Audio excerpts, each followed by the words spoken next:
Welcome to another edition of English Makes No Sense right here on the English Makes No Sense YouTube channel. It is I, SL Rockfish, and today we're going to continue our journey on the holy homophones. You remember homophones, words that sound exactly the same, have slightly different spellings, and totally different meanings. I know! English has so many. We better start.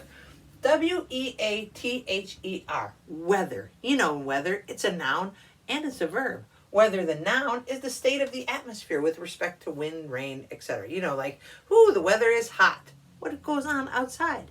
Now, weather, the verb, it means to endure or resist exposure to the weather. Oh, like we could weather the storm, we'll get through it. Or weather, the verb, also means to change due to the elements.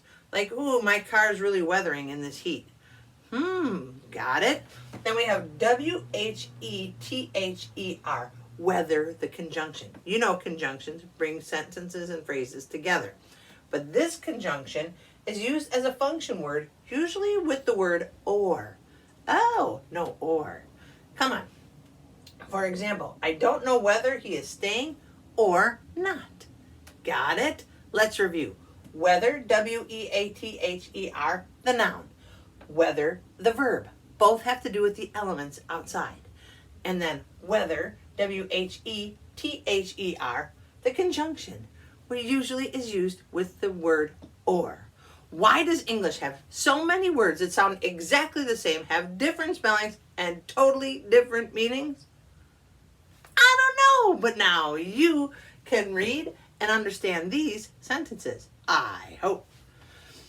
Whether you like cold weather or hot, in Wisconsin you can weather all types of weather. It changes by the hour. What?